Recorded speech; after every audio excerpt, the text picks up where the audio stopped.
Good morning, everyone. Thank you for joining us for our workshop this morning regarding bill inserts that are published and distributed by the Commission in its dockets.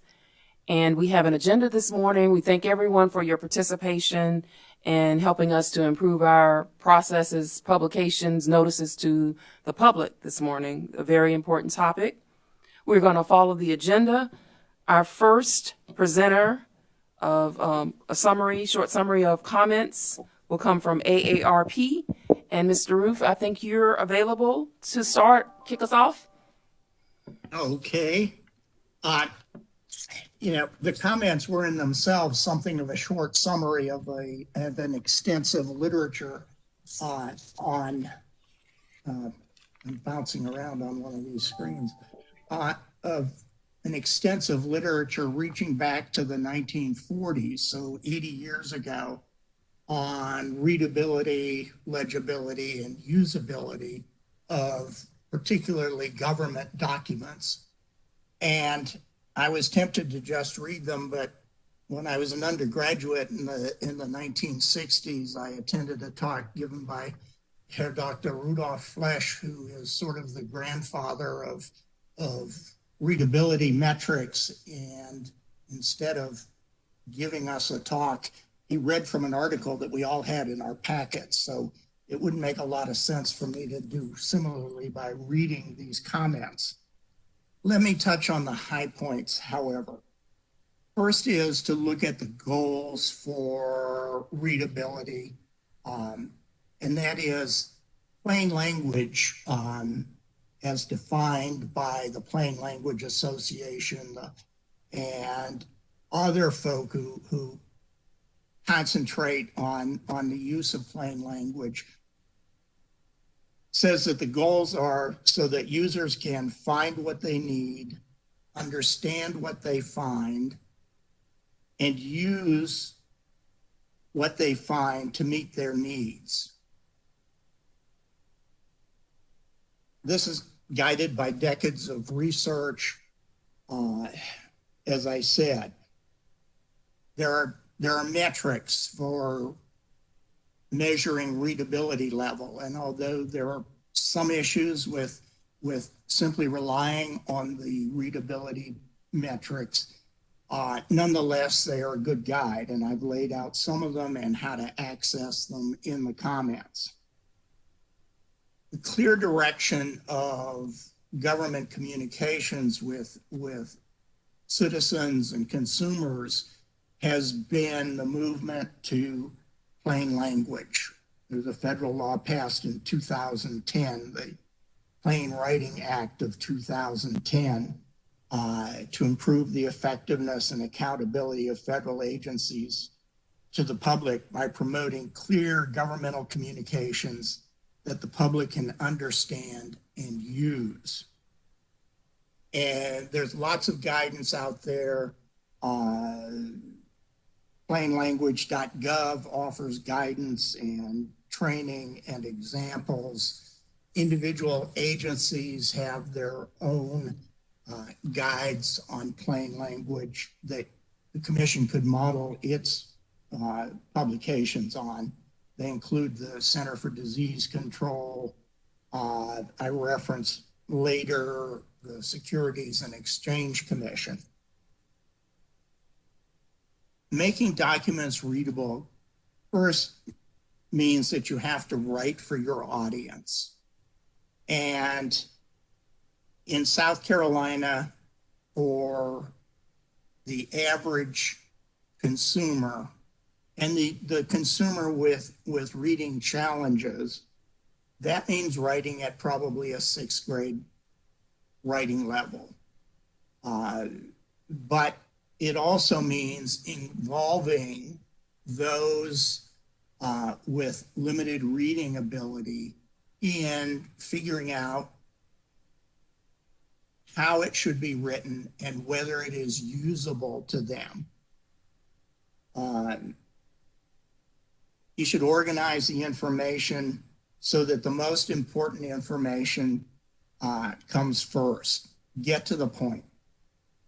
use readable fonts, typefaces, and sizes, and both Consumer Affairs and the Office of Regulatory Staff do a good job on these issues. I especially would emphasize that nothing be written in all caps. It makes it harder to read and more likely that you won't read it at all. And for years, I've been arm wrestling with lawyers who think that the way you make stuff prominent is by putting it in all caps. What it does is it makes it not read. And then choose your words carefully. Don't use unnecessary words. Use the shortest word that fits the meaning. Keep your sentences short. Use the active voice.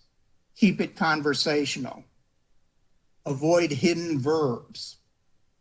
One of the first documents I've found on plain English in government documents was by Maury Maverick, who was a New Deal congressperson and then headed the Smaller War Plants Corporation. And he concludes his 3-paragraph memo on how to write plainly in memoranda is anyone using activation or implementation will be shot. While I would not recommend violence, it certainly is a good rubric to use.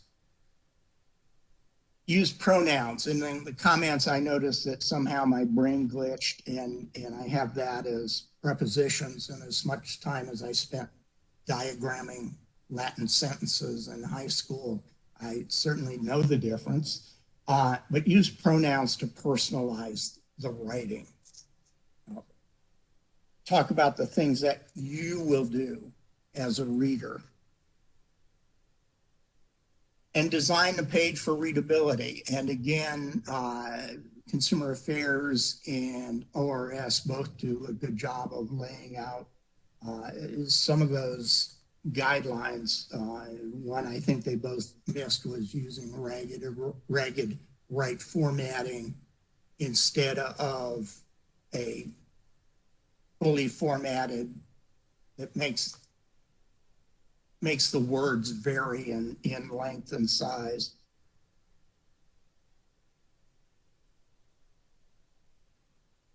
In conclusion, decades of research and practice equip the Commission to create bill inserts that can allow consumers to know about, understand, and set and act on changes to their utility services. We particularly want to emphasize how important it is to involve lower reading level consumers in designing and evaluating any notices that the Commission puts out. And we would emphasize that you should pay those consumers when you use their time. Too many government agencies tend to think that lower income folk, their time has no value, but it has plenty of value, as much value as your time or mine, and you should pay people for that. Although AARP does not want me to say that this is an AARP recommendation, after many years in the nonprofit sector, I would also suggest that you pay nonprofits that assist you in finding those kinds of consumers. It's not just a question of walking into the front hall at the office and hollering who wants to. It's hard work. It's a pain in the neck. And those nonprofits are not funded to do that kind of work.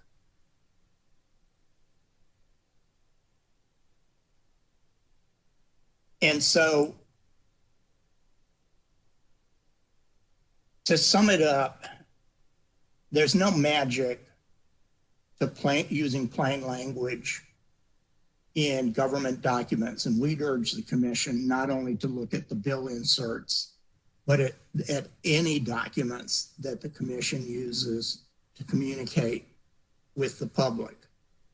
I just happened to look last week at the pro se intervention guide that the commission has on its website, and it's practically unreadable. It's just awful.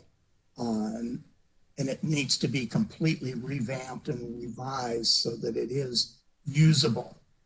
And usability is something that increasingly becomes the focus on plain language research. And we only know usability if we test it on folk with limited reading proficiency who will be using it. Thank you. Dr. Ruth, let me apologize for not using addressing you correctly. Dr. Ruth, did someone just call my name? Oh, I'm hearing things. Dr. Ruth, not Mr. Ruth. Good morning again. This is Jocelyn.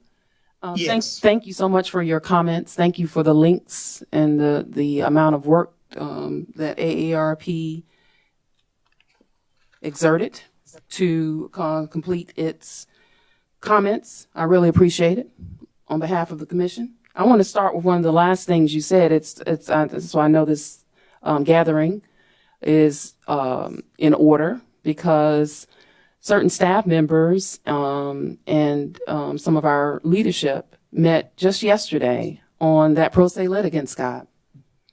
And we were going over reviewing some comments, some revisions that we'd made. So your comments regarding that guide are very appreciative, much appreciated. Let me say it that way. And I've spoke to our procurement director before we started this event this morning and asked him about your comments related to a review by members of the public who reading level is on the 6th to 8th grade reading level and what the possibilities might be as it relates to procuring their services. And he mentioned, gave me some ideas. And I think that you just informed me that AARP would not have a problem through procuring their services through our state procurement office to perhaps. I would note that AARP would not want to be paid, does not need to be paid, but other nonprofits. Okay. Definitely. So. Other nonprofits. Thank you. Thank you for mentioning that.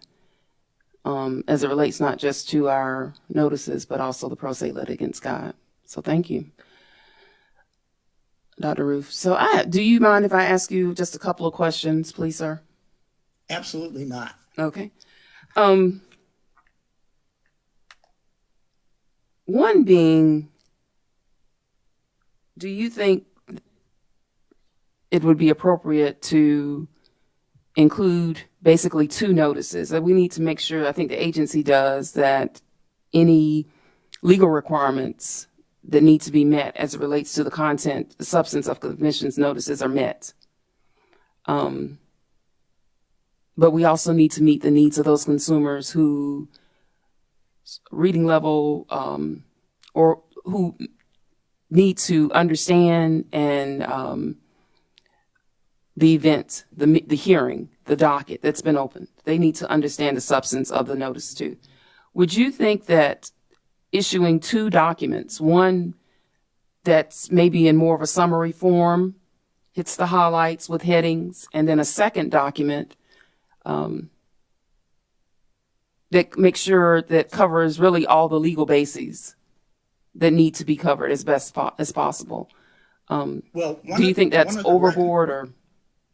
Well, one of the recommendations, let me make 2 points. The first is that you can write complex ideas in simple sentences with short words.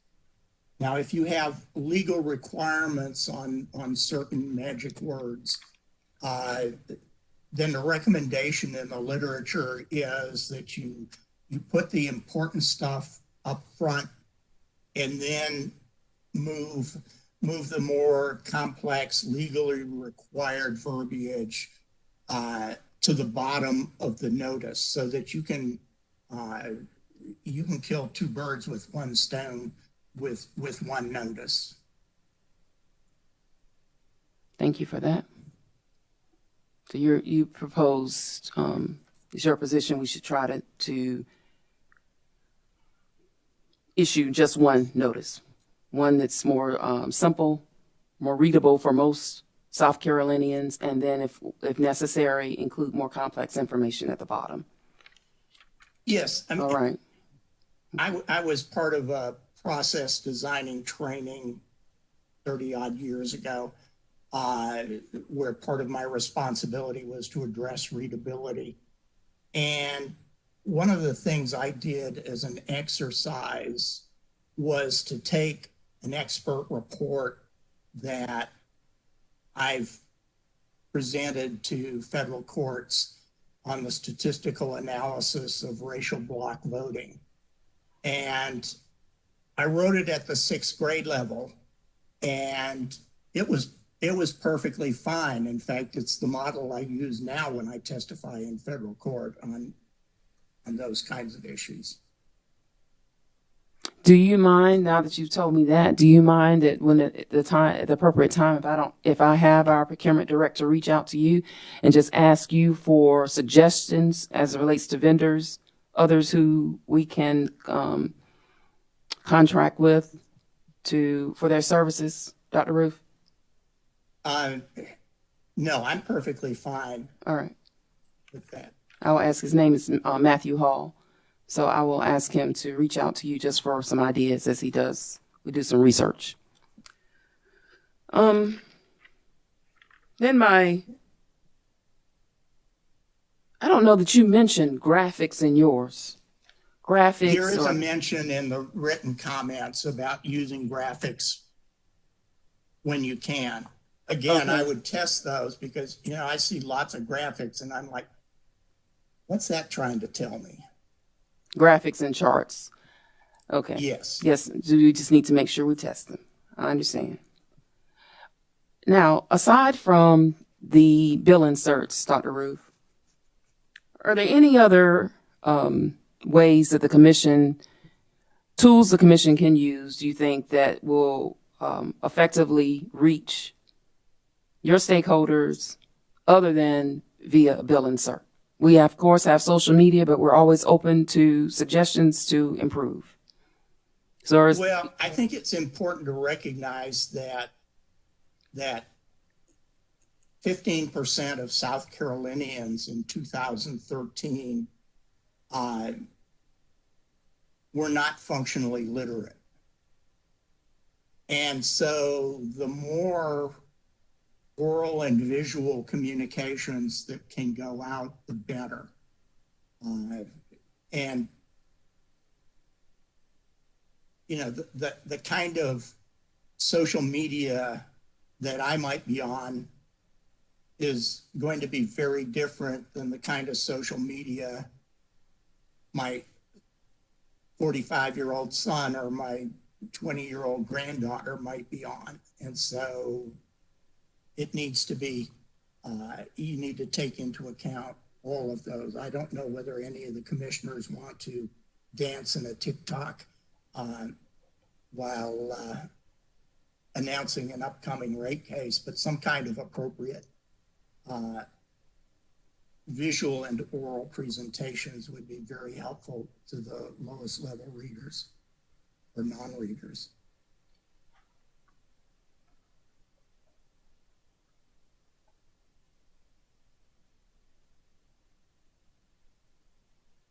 Okay, so we should research appropriate visual or oral platforms to reach more South Carolinians. Yes. Okay.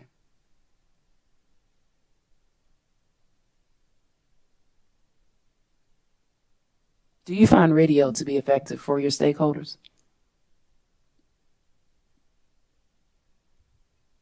That's a question I would put to Patrick Cobb, who is the communications, the former communications person and works on utility issues at the state office.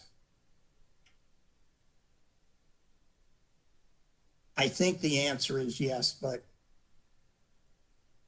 I have not looked at the research on that.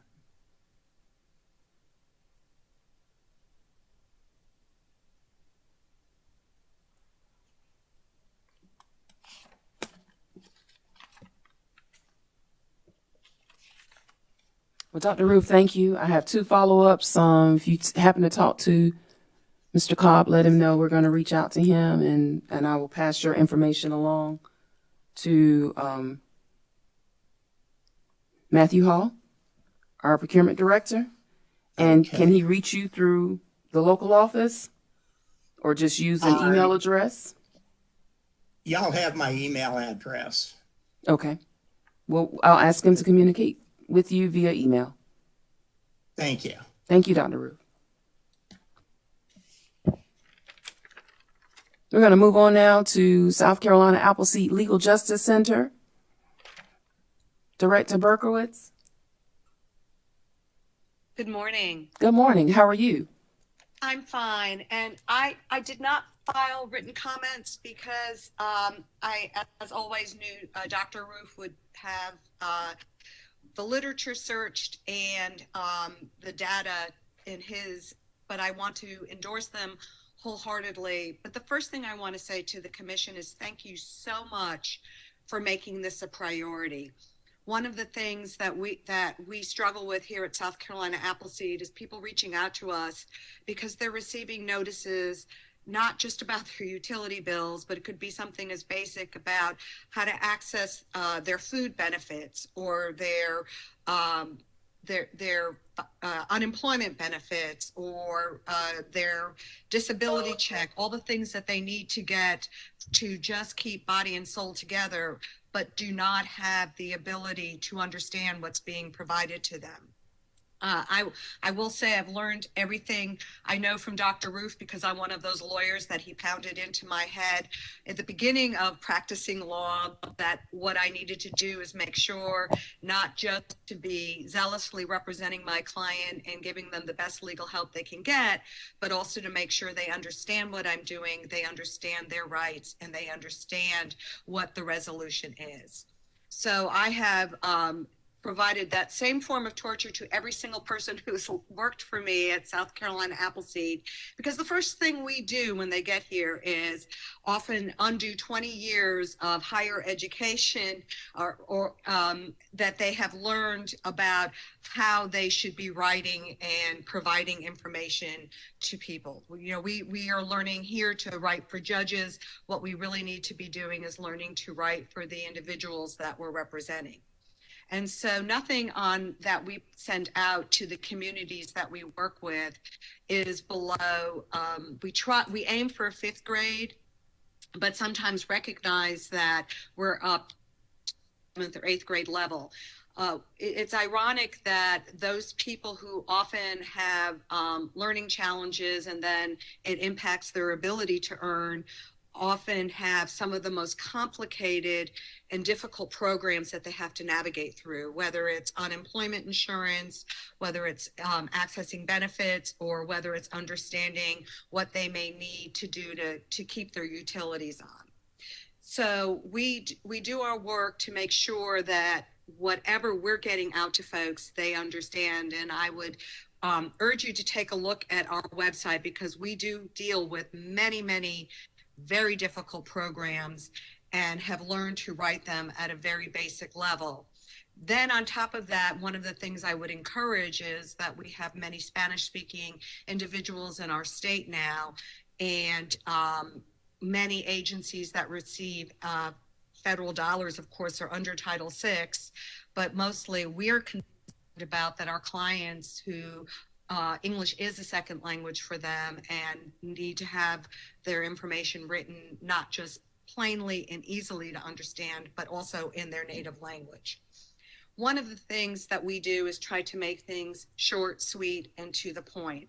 As Dr. Roof mentioned, we highlight what is the most important issue that needs to get to someone, and then we make sure that it's written in a way that is understandable. I mean, what is really a different world now than when we first started doing this is there are many tools that are both easy and for a nonprofit like ours free to access to be able to determine what is the readability of anything that we're looking at. And I will tell you, I have received documents that have been provided to the public for people who are trying to access benefits that when I put it into a scoring comes out postdoctorate. And it doesn't surprise me because it's sometimes on issues that I'm not necessarily familiar with. And I'm reading it and thinking, even with all of my education, I have no idea what is trying to be explained. Now, some agencies have come back to me and said, well, we have certain requirements that we have to provide legally. And I totally understand that. And I'm so glad that you mentioned it, that, why not put the high level points that need to be easily understood so you can get your point across to people. And if there are certain things that you have to have the legalese, then you can put that afterwards, but so that it doesn't confuse people and they're getting the points that they need. One time we took just a summons that is given to everybody when a lawsuit is started. And we replaced all the legalese with German. I don't speak German. I didn't understand a word that document said, because once you take everything that's in legalese and you replace it with a foreign language, you can then understand what would this look like to somebody who doesn't understand the technical speak, who doesn't understand the programs like we all do, that we take it for granted. And how are they ever going to understand the point that we're trying to make and get across? I like the idea that of what you, when you asked the question about both using graphics. We do use infographics now when we can to get ideas out. We're actually taking the Medicaid program now and figuring out how do we explain that in short graphics that are easy, not just in readability, but easy to understand, and breaking it up. I agree with Dr. Roof. I have looked at some infographics and you might as well just write it in a paper because it's too much information and too hard to digest. You should have those infographics in smaller graphics, easily bulleted and understandable. And also recognizing that we need to meet people at their levels of what would be easy for them to comprehend. And so when we send things out on social media, we recognize for people my age, Facebook is a great way to communicate, but it's not going to get to younger readers. They're not going to understand that. So we try to also use Instagram. We try to use Twitter. We use as many mediums, and we now use videos as where we try to explain things very simply in bite-sized pieces so that we can be sure that we're meeting everybody where they are. So I do think you are just heads and tails above where so many of your sister agencies are right now, because having this discussion often gets a blank stare when we try to have that with them. But I'm so pleased that you're recognizing, if we're going to communicate, we have to communicate with people, recognizing they may not always have the same education, training, and skill sets that we all have. And there's no reason to be providing information to anyone if we're not communicating it at a level that will actually get them the information that they need. So if you have any questions for me, I'd be happy to answer them. No, ma'am. Thank you, Director Berkowitz, for participating, and thank you for encouraging us. That's important to me, to continue to improve. Basically, I think what you're telling me is that basically what Dr. Roof said, you agree with. I did want to ask you Absolutely. on South Carolina Appleseed Legal Justice Center's journey from where it was to where it is now. Did you use similar tools that Dr. Roof mentioned, for example, a focus group for a while to determine the level of reading, the level of readability of your notices or whatever publications that you were issuing? Did you basically start there as you? No, we're actually basically, I won't say we used formal we use formal focus groups. But one of the things that is paramount to us when we're working on any issue is that we talk to people who are impacted. Because if we don't have discussions with the impacted community, we have no right to be out there providing our concerns and maybe making recommendations. Because sometimes things that we think are important aren't necessarily what is paramount for the community that we're advocating for. So we do have regular discussions there. We don't use formal focus groups always. Sometimes if we have a special grant, we will use focus groups, and I will encourage what Dr. Ruth said. When we have the ability and the resources with a grant and we're asking something from the community, we do provide gift cards. Just because of the way we're set up, we don't make cash payments or write checks to people, but we provide gift cards because we do value their time. We do value their input, but we most importantly value their time. And we shouldn't be thinking because someone is low income that they shouldn't get compensated for it. Because we're a nonprofit, that doesn't always happen.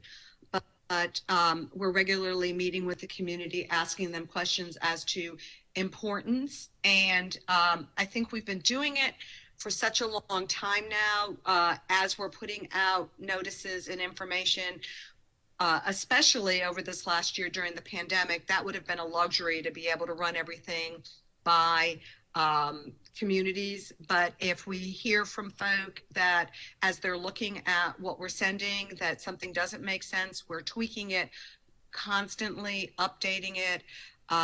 But I think our work over time has had it with the eye of a fifth grade delivery, and we put it through several steps here at our office to make sure we get there. Thank you so much for your feedback. It means I appreciate it. I value what you've said. I agree with you about seeking services of others to make sure that we are on the right track, and hoping that they recognize through our efforts that we appreciate their suggestions and recommendations too. So I wanted to get Matthew to get in touch with Dr. Ruth as soon as I can at this point so we can get started getting some feedback from others. Director Berkowitz, thank you. Wonderful. My pleasure. Thank you for asking. Yes, ma'am. Department of Consumer Affairs. Hi, good morning, Jocelyn. Good morning. How are you? I'm doing fine, thank you. And as already been stated, we definitely thank the commission for creating this additional workshop to cover this important issue. Also thank Ms. Berkowitz and Dr. Ruth for their comments. As we noted in our letter for this particular matter, back on March 9th, we submitted some comments in the water and sewer bill form workshop that are also applicable here. Just briefly, they've already been mentioned, but font size, no less than 12 points, requiring headings to be in bold, and prohibiting the use of all capital letters. Again, these are things that AARP has already discussed, and won't go into those any further. We do also support their comment regarding use of ragged right and plain language and the other reading grade level items that they mentioned. Obviously important for readability and comprehension. I wanted to point out that we do use the Flesch-Kincaid grade level score for Word. It's a function that can be built into Microsoft Word. And we're preparing brochures for our consumer outreach efforts. And we also will recognize, that when dealing with technical issues and legal subject matter, it can be difficult to get that reading level down. But we, as it's been said previously, would encourage the commission to try that out. I guess maybe a little bit more on the substance issue. We didn't really include much on that in our comment letter, but I noted that it was part of the request from the commission. We had previously suggested these workshops providing a summary document so that consumers can understand the actual issues that are involved, particularly in rate cases. I liked your question about providing two documents. I think that's a good idea. I do think, like Dr. Ruth said, maybe still one notice, but that there could be maybe a separate summary for, the bullet, kind of bullet pointing some of the primary issues involved, again, particularly with rate cases. And then maybe the other part of the document is the legal issues, more the timeline issues if someone wants to intervene, you know, the deadlines involved with that. They do, I think, tend to get kind of muddled when they're all, the notices right now kind of tend to go back and forth between those issues. So I like the concept of separating those. I will note, looking through some of the commission's documents preparing for this workshop, in our recent cases, David Butler, his role as hearing officer, had sent out in Dominion's recent rate case like a public information sheet, I believe he called it. It included a much more in-depth summary of some of Dominion's requests in the filing and things that aren't often included in the typical bill inserts or notice of filing. So that might be worth taking a look at. It was bulleted and again pretty detailed. I do realize that, you know, some of the other commenters, particularly utilities, have said, you know, the number of pages becomes an issue, you know, costs become an issue. So they all have to be looked at, you know, through that lens. But again, we always believe more information is better. I also know that a lot of the utilities do seem to put additional information about their filings on their websites.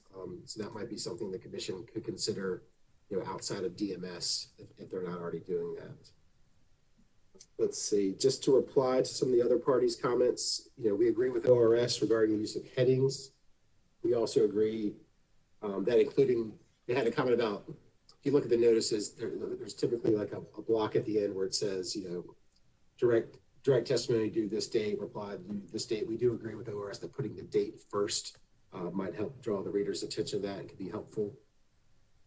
You know, looking at some of the other notices, I also think that putting the subject matter of the notice or the bill insert closer to the top of the page might be helpful.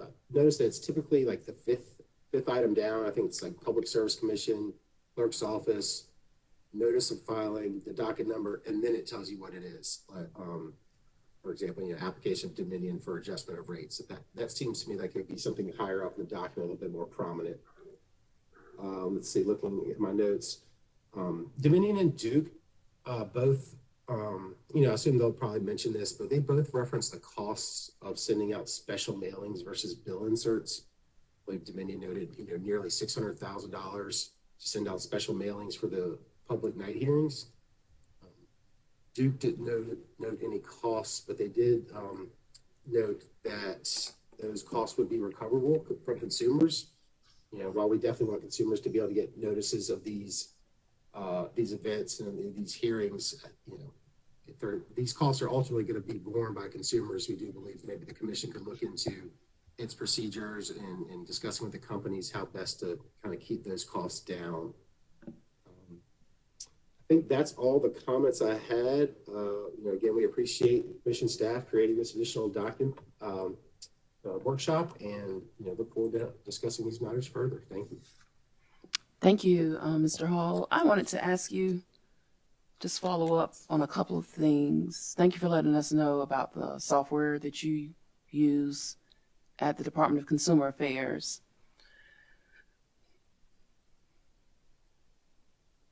I heard you mention the summary that was done in the Dominion rate case, and I think we actually sent that to the parties for their feedback. Did we not, Rob? Yeah, before we issued that. But were you thinking, as you reflect on that document, were you thinking that that would also be included in the legal part of the notice versus in the summary, the more simple part that Dr. Roof mentioned earlier? Like a two-part notice, one that puts all the information, important information first, and then the more complex topics beneath. Is that what, where you think? What I was picturing is that summary would be sort of one aspect of it. Now, granted, it was very in-depth, kind of looking over the side at it now, but so you've kind of got your typical notices, the sections about, you know, if you want to intervene, if you want to file testimony, if you want to do these things, there are certain dates that need to be met. And that's obviously an important aspect of the notice of filing. So I think that's one part. And then the other part is this summary, where it's, what are they requesting? How much is the increase to the average customer?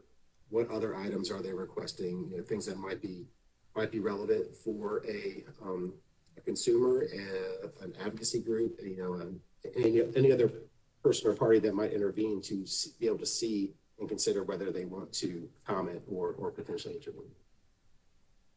Okay, but a summary similar to the one that was issued in the Dominion rate case, you think would be best in the second part of this notice, the new notices, not the first part that we've talked about that needs to be on the 5th to 8th grade or 6th grade level?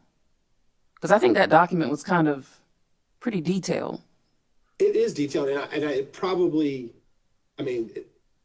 just because something's on a 6th grade reading level doesn't mean the information, can't be complex. I think the idea, I think, is to convey what could be, complex information in a readable, understandable way, if that makes sense.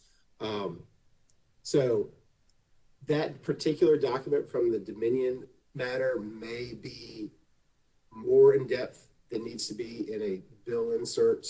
Again, I know there's cost implications with the number of pages, trying to cram too much information on one page, but something closer to that than what is in the typical notice of filing. When you see the typical notice of filing, it's a long list of just not necessarily relevant information as far as what's in the filing, the history of. I'm just looking at the recent Dominion one, not to pick on Dominion, but just as an example, since we're talking about it, it's saying, sort of the history of what's happened, and it's talking about one of the issues of the Consumer Price Index, the Department of Labor, Bureau of Labor Statistics.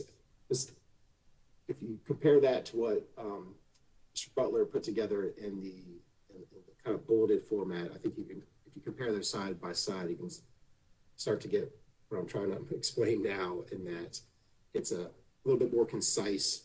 It's got some of the relevant numbers and figures without a lot of the narrative that might complicate things. Okay. It's kind of hard to explain it without kind of. I think what you're saying, though, is maybe something like the information that was in the FAQs for the Dominion rate case, but on a more simple, on a lower reading level. Correct. Okay.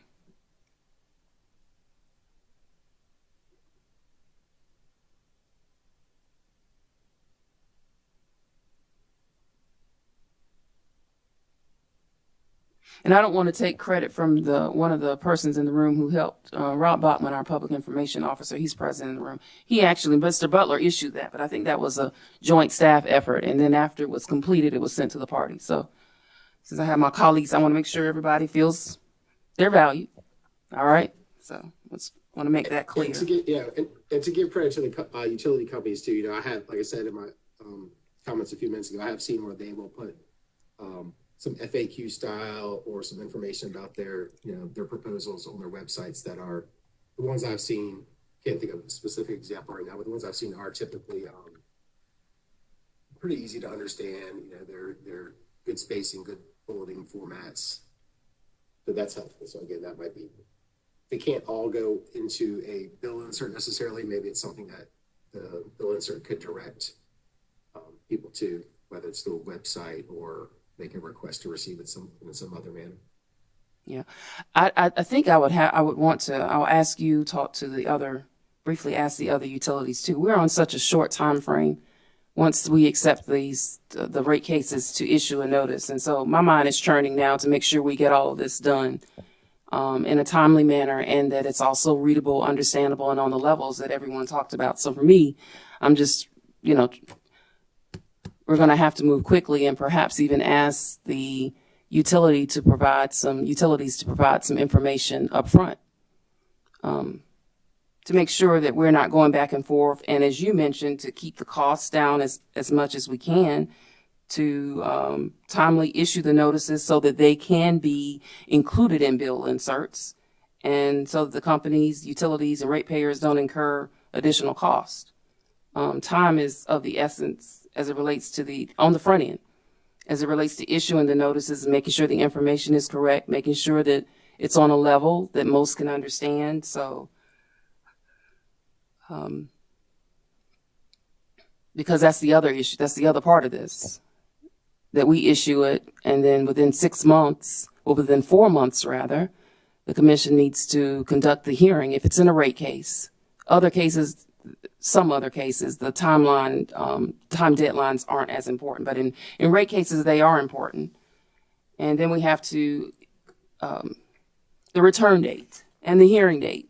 All of those are other factors that we have to keep in mind. But I think if we can get a lot of that information from the utilities up front, and I think that's where we as staff are going to have to brainstorm exactly what we need in a form that's more readily accessible for us to then return it to the utility so that they can then include it in bill inserts without having to incur the additional costs for the separate billings. Am I making sense? A lot of other factors at play here. Yeah, I agree. No, definitely not an easy task. And again, we appreciate your efforts.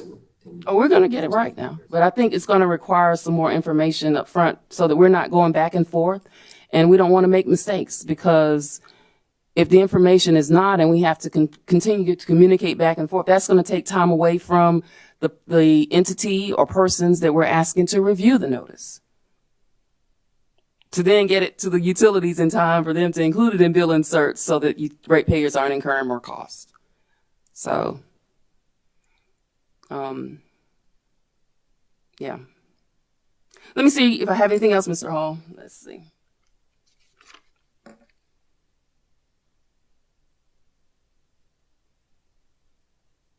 I think that's it right now. You started this conversation. I just want to thank you in your original filing.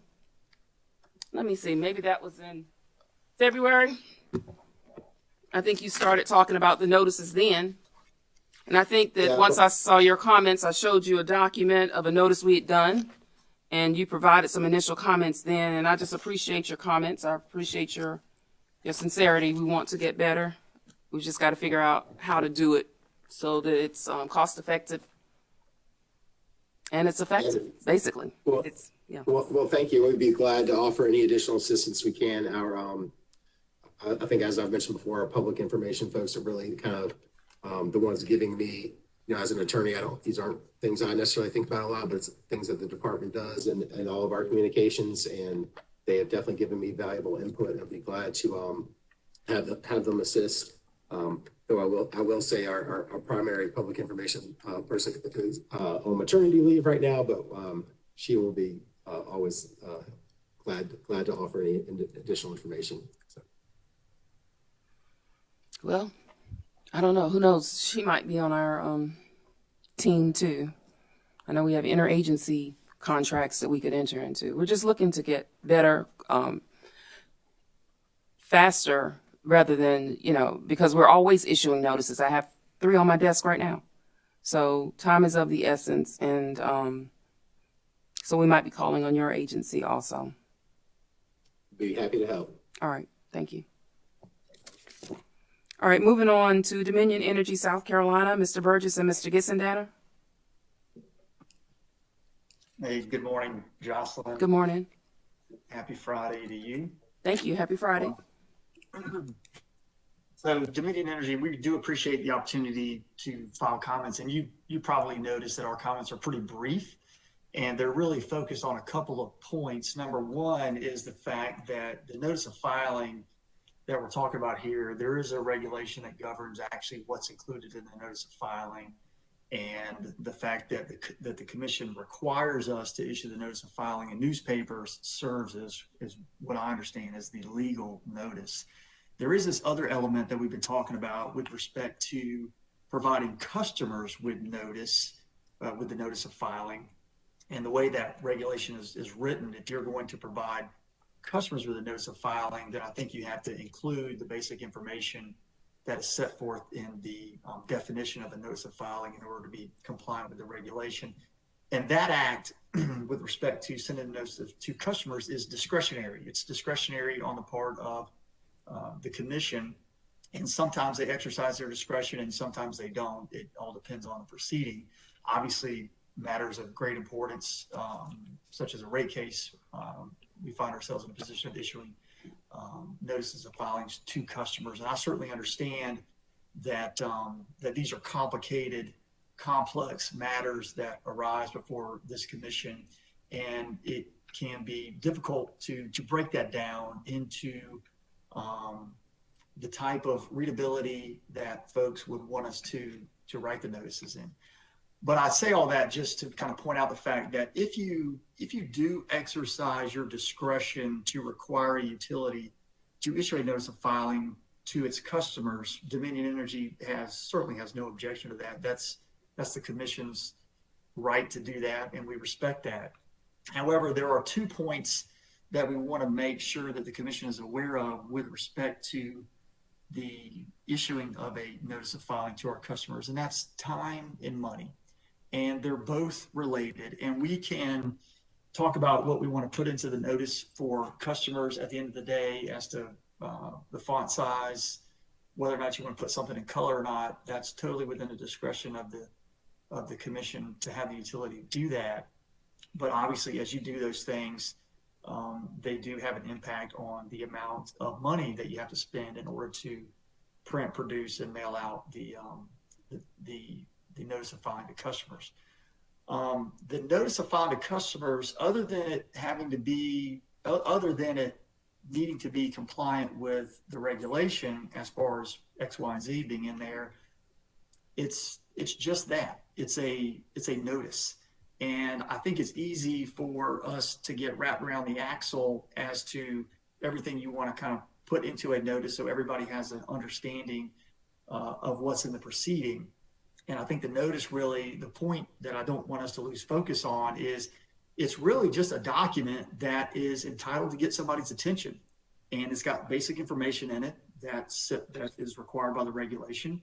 And then once you've got that person's attention, if they're interested in the matter, then they can go and do their own research, if you will. There's obviously links in there. You can go and read the application. You can kind of dig into that as much as you want. So I want to be careful here. I think there's been a lot of great ideas that have been presented, but I don't think at the end of the day we want to end up with a 4 or 5 page notice, because quite frankly, I think we all know what's going to happen with that. Nobody's going to read it. They're more likely to read something that's really short, concise, gives them a good idea of what's going on, maybe the impact of what this means for them as a customer. And then if they have an interest in that, then they can go to the next step and dig a little bit deeper. And maybe, Jocelyn, that might solve maybe one of the issues you're trying to solve for from a time perspective. Once you read the notice, there may be a second place you can go to, a landing page on the commission's website, a landing page on the Department of Consumer Affairs website, or ORS. I mean, all those, and I know ORS does this. They break down filings from time to time on their website, which I think is helpful for those who are interested. So obviously, those parties are free to put whatever interpretation they want to on a filing if they choose to do so through their website. So that's another form of communication for customers to go to, assuming that those agencies have information on their website to do that. You're right, utilities, we certainly communicate with our customers. There's a video on our website today where customers can actually go and play and watch and understand how rates get calculated and how the process works with respect to the commission. It's just a couple links, a couple clicks, if you will, to get to that once you're on the Dominion Energy webpage. But going back to the 2 concepts I mentioned earlier, time and money, those are important because you're right, Johnson. Anytime the government orders us to do something, that's an expense that ultimately finds its way into the rates at some point in time. And it's important to be mindful of time, because time can cause the expense to decrease. And what I mean by that is, and I gave an example in the letter we wrote with respect to the Dominion Energy rate case, when we were required to issue the original notice of filing and pre-file testimony deadline notice, we were able to do that through a bill insert. And that cuts down considerably on the cost. It takes time though. It takes time to get the bill insert out to customers because we don't bill all our customers on one day. It's done through a concept called cycle billing. So a certain amount of customers are getting a bill today, or they're printing a bill today. Another group of customers are going to get a printing will occur on probably not Monday because it's Memorial Day, but on Tuesday. We do that through the business week as we move on, and it's a rolling issue, or rolling dates of bills being issued at various times. It takes us, in order to comply with the transmittal letter that the clerk's office sends us, for us to be very comfortable in communicating to you that we have accomplished a task that you have set us on, we need about 45 days to complete that task from start to finish. That ensures that you allow for the mail couriers to deliver the bills that need to be delivered. And it also, we do have customers who do not get a paper bill, and they're able to view their bill electronically along with the bill inserts that come along with that. So if we're able to do that and have a runway of about 45 days from start to finish to get that done, then we can cut down on the cost of issuing that notice substantially.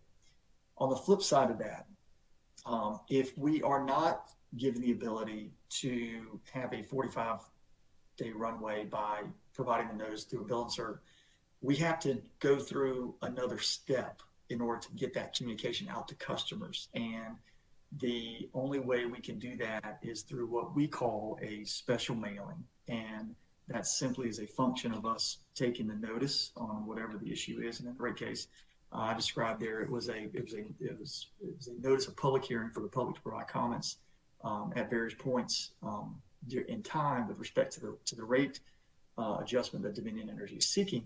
But we only had a few, I think it was actually maybe 15, 17 days and actually to accomplish that task.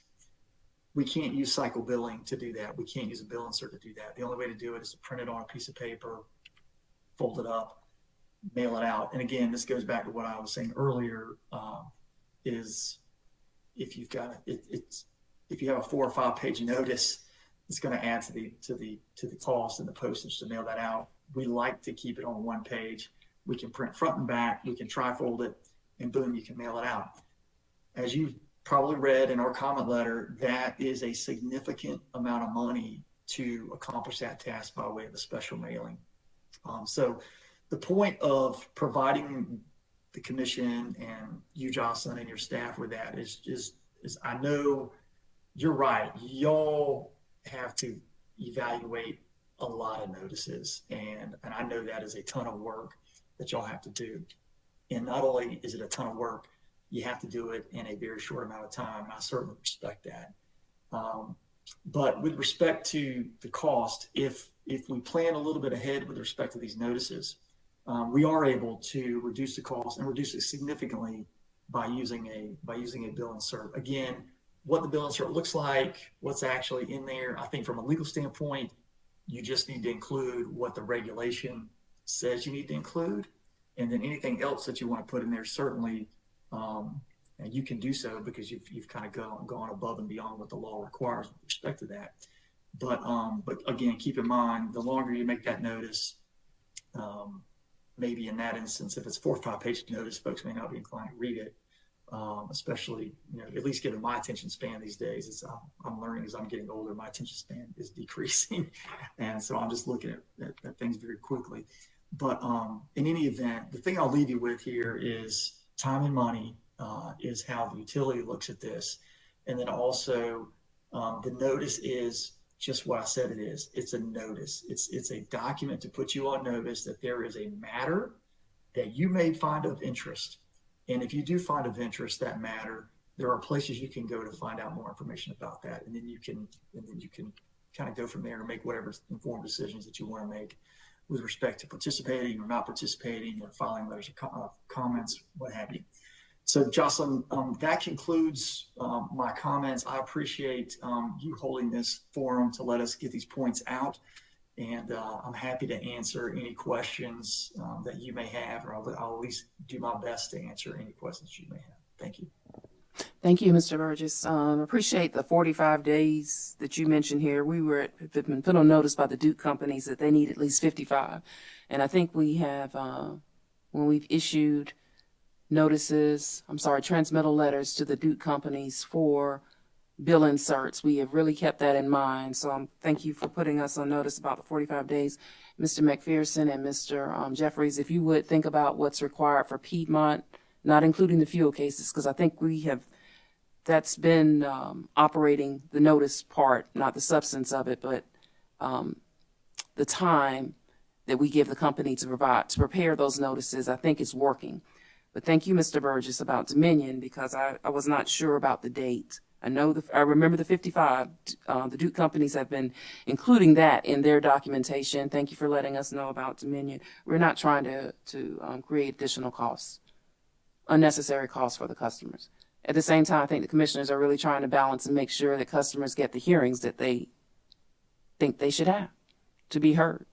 But the more we know about the rules that we need to, or the constraints that we need to be cognizant of, the better it is for everybody. So thank you about the 45 days. I want to ask you one other question, Mr. Burgess.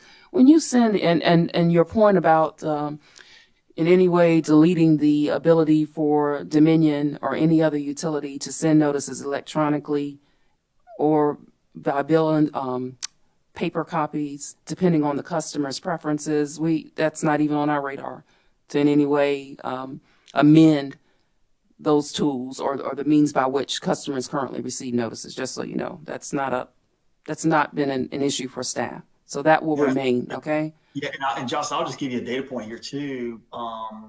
Approximately, it's just about 40% of our customers are enrolled in what we call paperless billing. So they do not receive a paper bill, or that would be almost 60% do not, or 60%, excuse me, would receive a paper bill. 40% are using paperless billing, which is also a means by which to reduce expense for all the customers at the end of the day by being able to issue bills electronically. So let me ask you this though, now that you brought that up, just for my knowledge, Mr. Burgess. So for these paperless, those customers who will accept paperless billing and paperless notices, do you have the same constraints with them as it relates to the timing?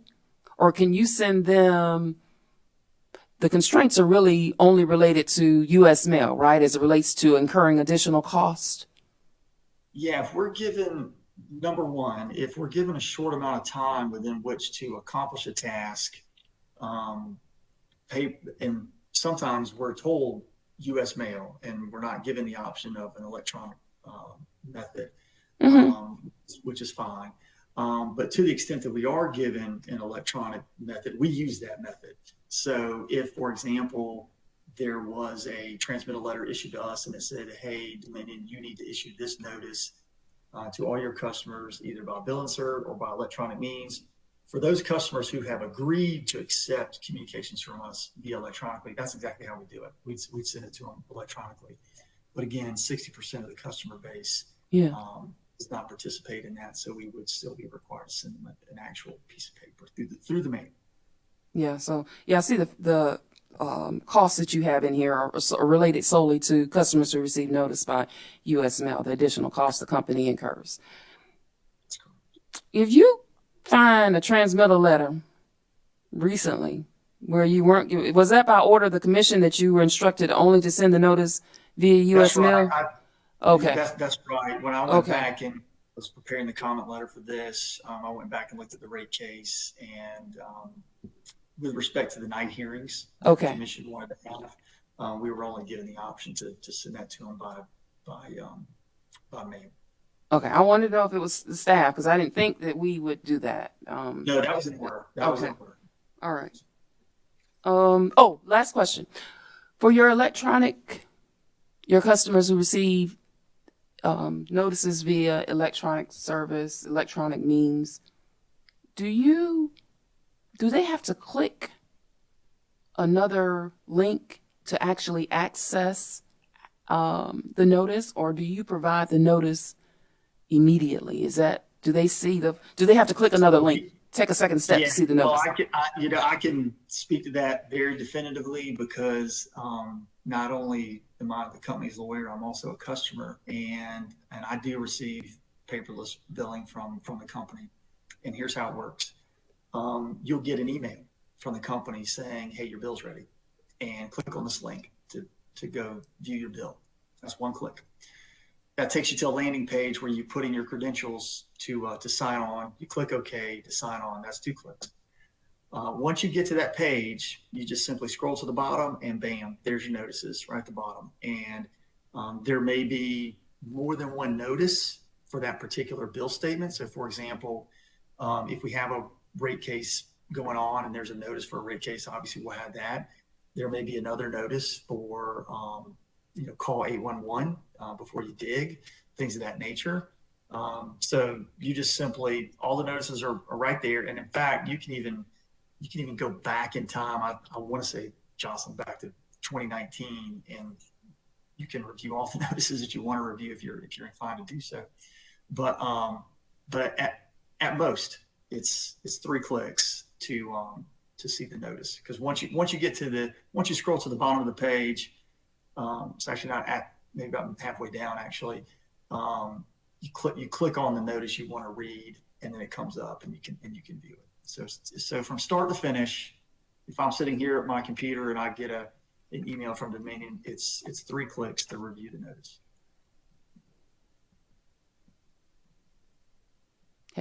Well, no, I don't need to know. I was going to ask you if any of your customers complain. I don't need to know that. Don't need to know that. Oh, I will tell you this. I've certainly lost track of the number of notices I've been involved with. And I am not aware of any customer complaining. That doesn't mean that someone hasn't complained. The customer service, it just hasn't made it to me. And I'm not aware of any customer of Dominion Energy making the commission aware that clicking 3 times is a burdensome activity. Okay. All right, Mr. Burgess, thank you so much for your comments. Thank you, Jocelyn. All right, move on to Attorney Huber at the Office of Regulatory Staff. Good morning again, Jocelyn, and thank you. Good morning.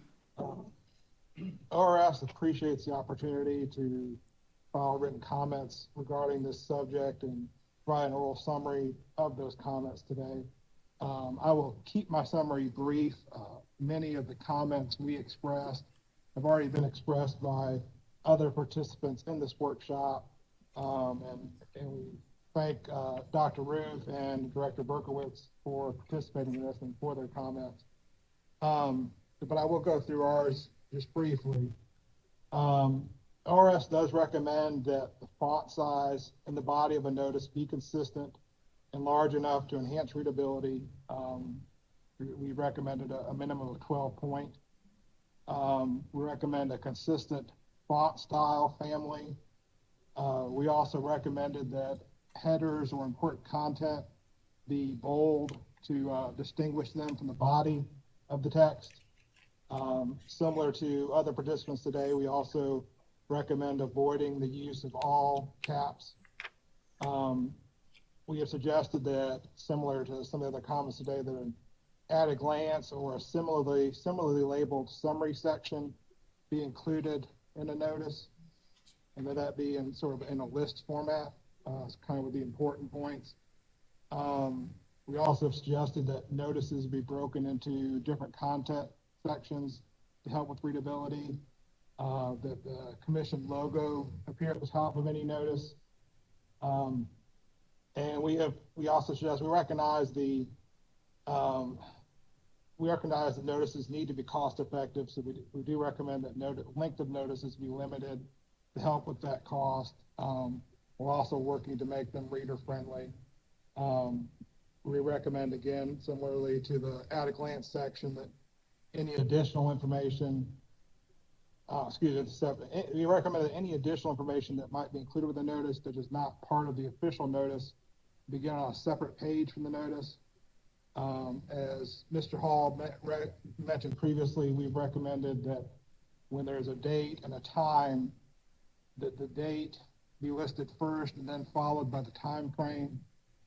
And kind of in concluding, ORS does recognize that notices need to be cost effective, and there may need to be some give and take between various other recommendations to accommodate providing reasonably priced notices. And we certainly also recognize that all these notices are issued under the time constraints that exist, and all this has to be balanced. But that's our comments in summary. Again, we appreciate the opportunity to provide these, and I'm glad to answer questions. Okay, thank you, Mr. Hall. I really didn't have many, I don't know that I have a question for you. I'm cognizant of your agencies. Sounds like you're on the same page with Dr. Ruth and others as it relates to providing a summary of the who, what, when, where, and why up front. Perhaps changing our heading to, at the top, to mention the case name versus right now it's the Public Service Commission Clerk's Office, so on and so forth. I know that can easily be adjusted so that we get to the important information first, that we present the most important information first. And my concern, and probably it's just, I would say a concern, it's just something I've been thinking about. We do want the notices to be in a format that's understandable and readable to most South Carolinians. And then in the back of my mind, I'm still thinking about those customers that I've heard that some of the documents we've issued in the past have just been too elementary for them, that they understand issues on a much more complex level and can analyze, and they can understand. They can go to the DMS and actually read an application and understand. So, but we want to make sure that we're giving everybody something. And the biggest issue for me, concern, is that we engage the readers, but also that we don't leave important information out of the notice.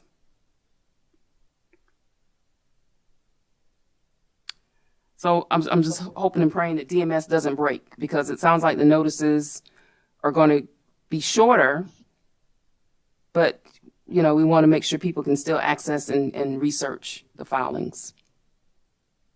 So I didn't mean to ramble. I'm just trying to put my head around everybody's concerns and make sure that we get the level of engagement that we need to, so that people want to participate, they're able to participate, they understand the concept of what's been filed and how they can become involved. Yeah, we certainly recognize there's a lot of balancing going on with that process.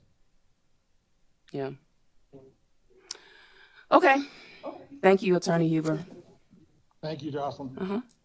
Attorney Ellerby for Duke Energy Carolinas LLC and Duke Energy Progress. Do you have a summary that you would like to present, you and Attorney Brown? Thank you, Jocelyn. As Ms. Brown mentioned earlier, I'll make the presentation for the company, and I've revised, because I don't want to be repetitive, revised what I'll say. First of all, appreciate the opportunity to speak on this subject for Duke Energy Carolinas and Duke Energy Progress.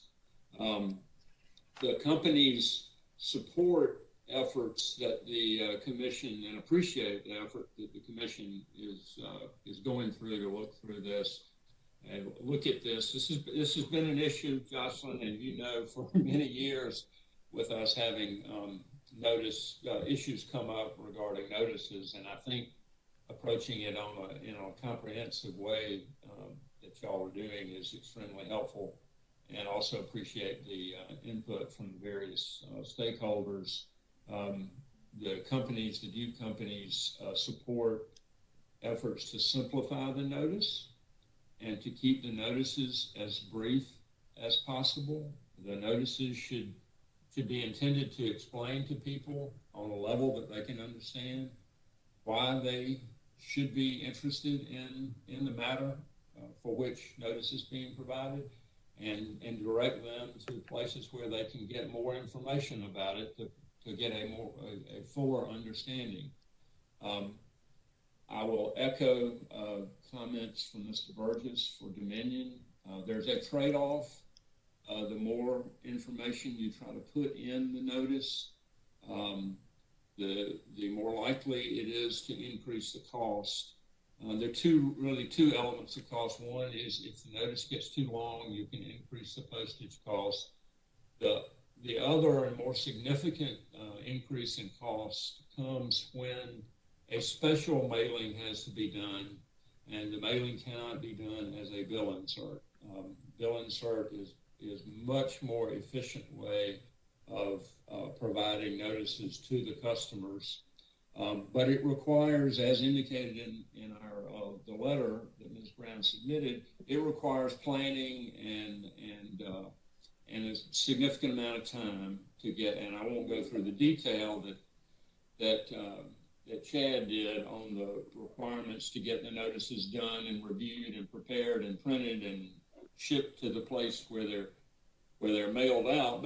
But a significant amount of time is required to get those notices done, but that is by far the most efficient way to do it, holding down expenses that will eventually be passed on to the customers. We urge we support any efforts to simplify and to determine the best font sizes and those things. Those are decisions for the commission to make. The company support efforts to simplify. We have a couple of suggestions for you that we hope would maybe address the sort of speeding up and making the process more efficiently. One would be to require applicants to submit a draft notice at the time the application is submitted. I can tell from the conversation today that there are a lot of people that are part of this workshop would probably like to have something to edit and make some suggestions on, but it would be a starting point, and it would provide the applicant would be really careful to make sure that all of the required elements of the notice were included. And then maybe that would give commission staff or whoever y'all determine should assist something to work from in getting the notice prepared. And we think that would speed up the process and make it more likely that we could provide the notices as bill inserts. The other thing on a similar vein is that the notices that sounds like Dominion had an issue with, and we've seen this before also, is when public night hearings are scheduled after the case has been filed for a while, and frequently just the timing makes it very difficult to get those notices out and provided as bill inserts. And one thing that we would suggest for consideration is that perhaps that could be something that would be done at the very beginning of the case. It's apparent that in some cases it's apparent from the very beginning that there will need to be a series of night hearings or public hearings. And so maybe the thing to do, rather than waiting for requests from the communities, which will come later in the process and may create issues with providing notice, maybe the thing to do is to go ahead and schedule those public hearings at the very beginning, and then Mr. Ellaby, I don't normally do this, but put a pin right there. I don't want you to forget, because I want to talk about that. Yep. I want to talk about it. It doesn't surprise me maybe y'all have started moving in that direction. No, we haven't, but I want to talk through this with you because I think you make a good point. So here's the deal. Based on our regulations, we basically have 10 days to either accept, once you file it, to accept or reject a company's petition or application. And then we have basically 14 days to figure out the rest, including weekends and holidays. So if the 14th day falls on a weekend, we need to make sure we issue it the prior Friday to be compliant with the notice. So for me, and then let's say something happens and there's not a meeting scheduled when the application is filed. I just need you to think about, if you would, just go along with my scenario for a second. So we have a couple of just constraints sometimes that staff has no control over. As it relates to issuing those notices. So I like your idea. This is just Jocelyn talking about the public night hearings. What do you think, or perhaps you can think about this and then talk to your client and then, let us know in writing. What do you think about us starting these timelines when the 30-day letter of intent is filed? Because after that, the way I'm thinking about this, there's so many other constraints, so many other, and it's especially if we're going to involve another group to review the notice before we send it to the utility. What do you think about starting the procedural schedule issue, the night hearing issue, when the 30-day letter or notice of intent to file the application is filed with the commission? That would, I think, would help release a lot of pressure. And others will be on notice prior to the application being filed of what the foreseeable schedule will be in the night hearings. So that's one question, Mr. Ellaby. The other one with the night hearings for me is thinking through this, and that's been one positive about the issue that we had in 2020 with the pandemic. We were forced to figure out other ways to conduct hearings and refine our processes. So I think that staff is would like to keep at least one procedure that we started during the pandemic, which was asking customers to pre-register.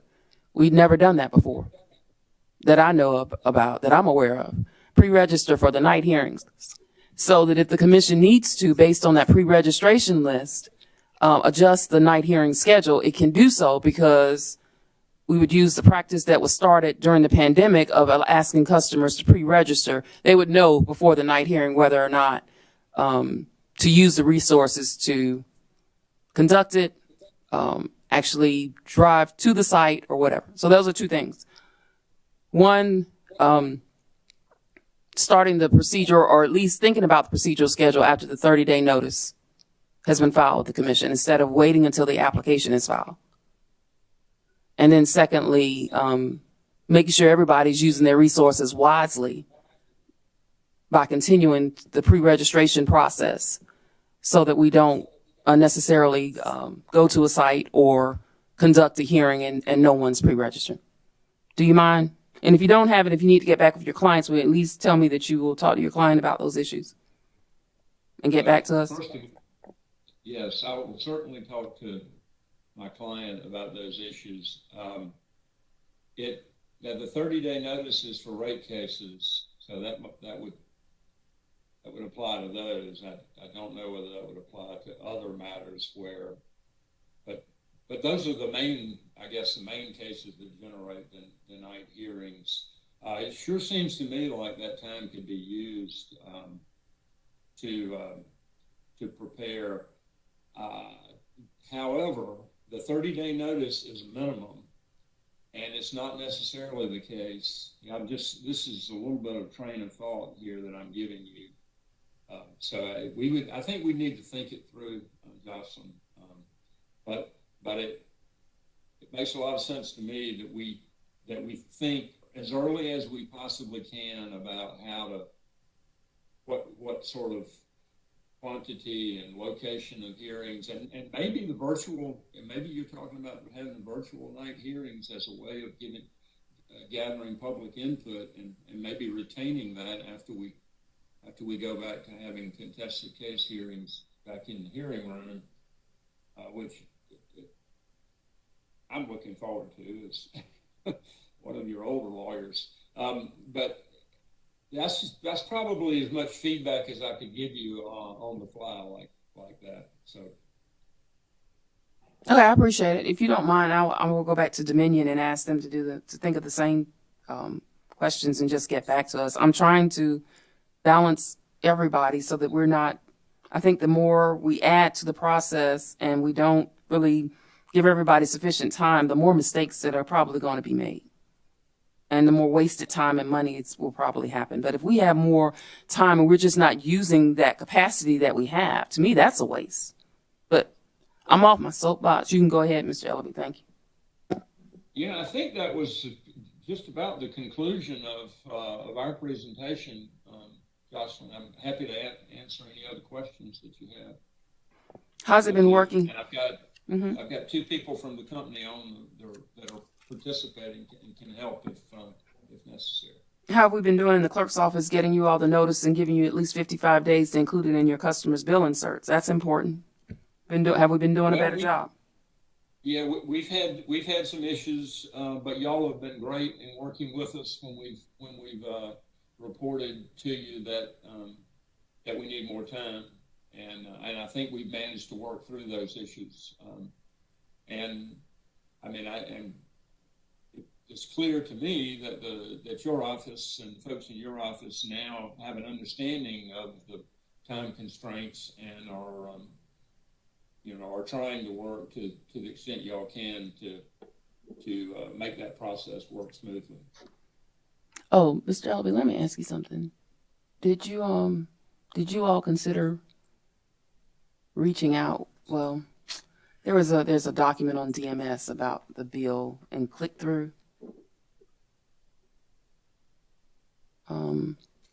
Do you know if your client has received concern from its stakeholders, its customers rather, related to those who receive their bills electronically, and maybe some of their desires to see all of the information in close proximity to the bill versus having to click again to see notices? We saw that. That customer, I believe, contacted ORS initially, and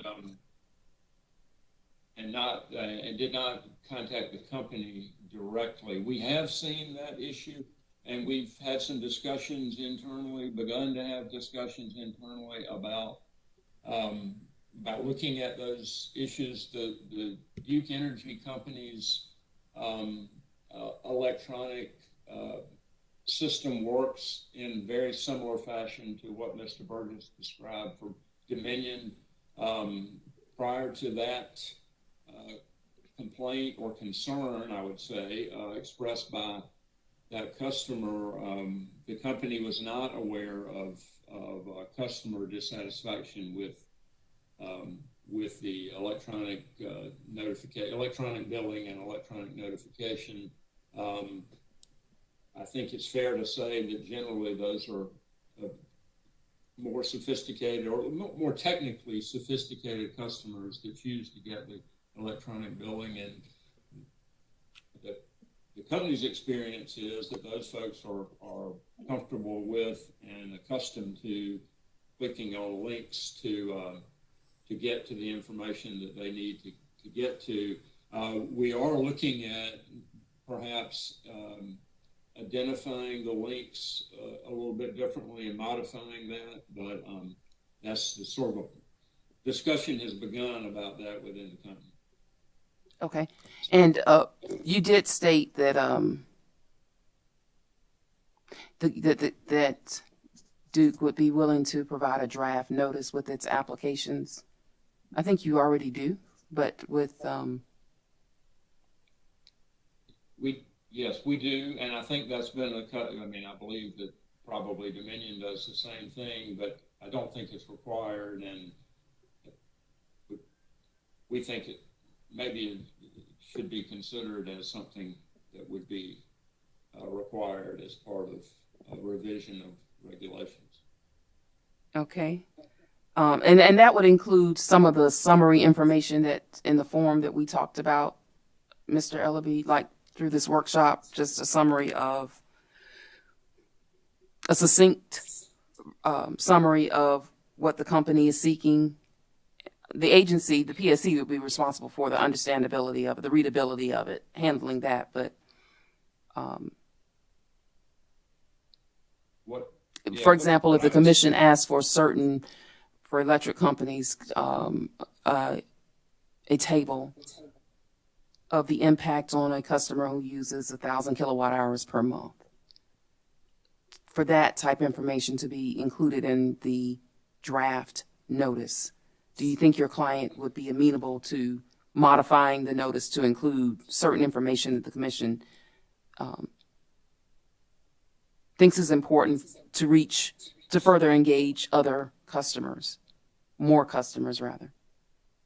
I mean, if the commission decides as a result of this workshop and then the regulatory process that the notices that they're going to be to specify a set of requirements for the notices, then the companies submitting an application would submit a draft application that would be consistent with the requirements that the commission has decided should be a part of the notice. Okay. Okay. Yeah. All right. Thank you very much.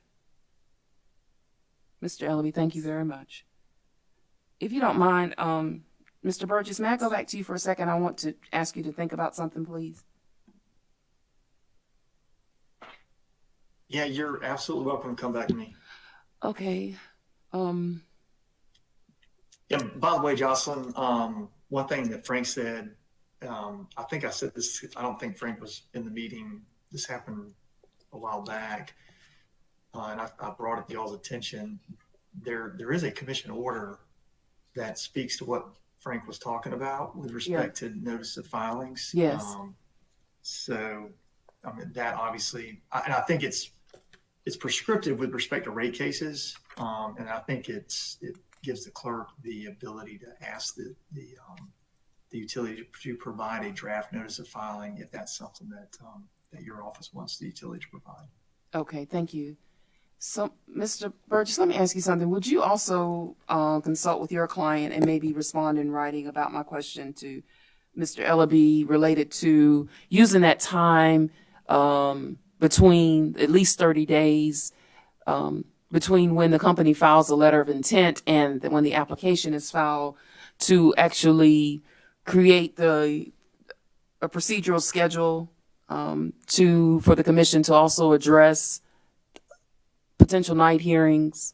I'm just trying to think of how we can best use that time so that when the final notices are issued, there's few errors as possible and that we are using that time to actually get feedback from customers. I just see that as really a window of opportunity. So I'd like to know your client's thoughts about that, if you don't mind. Yeah, no, in fact, I don't know that I need to do it in writing. I can probably give it to you right now, actually, because we did it in the last rate case, not with respect to public night hearings, but I had a conversation with Jeff Nelson over at ORS where he and I worked together on a procedural schedule for the rate case. That procedural schedule was not adopted entirely by the commission when we presented it to them. But it would be very easy, I think, to layer in night hearings and propose dates if that's what the commission wanted us to do. A rate case, obviously, is, to Frank's point, we don't know precisely the day we're going to file, but it typically falls shortly after that 30-day window expires. But it might be good for the utility to work with ORS and formulate, since they represent the public interest, to formulate a schedule that works for them. And then obviously we're not in tune with what commissioners may have going on at any particular point in time. So that obviously that would need to be approved by the commission. But I think it'd be pretty easy for us to suggest some dates. You could have a night hearing in Columbia, one in Charleston, or and that's assuming, like Frank, that we're back in front of the commission on a face-to-face basis.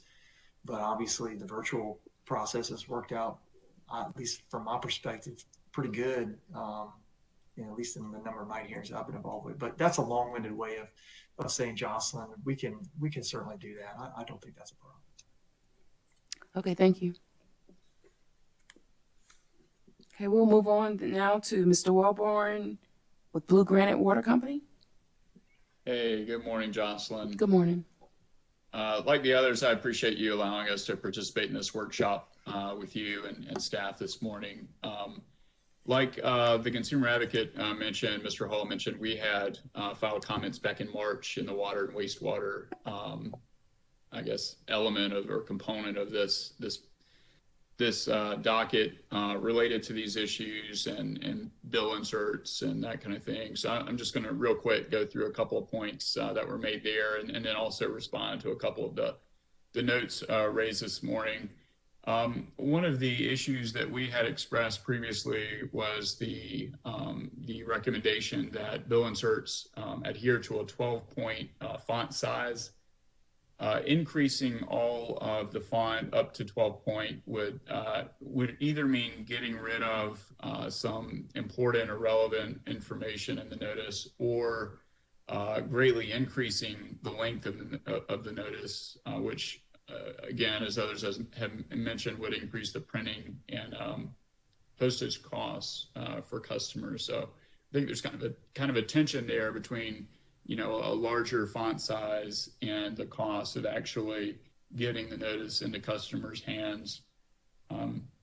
We also agree with some of the other comments made this morning that customer notices in general should be light on technical language. I think we're aligned on that, and instead should be pretty easy to understand and not be too dense. One of the ideas, and related to one of the points made by Dr. Ruth earlier, was that we would offer that maybe bulletizing the summary section of the notice rather than having a block paragraph might make it a little easier to digest or understand.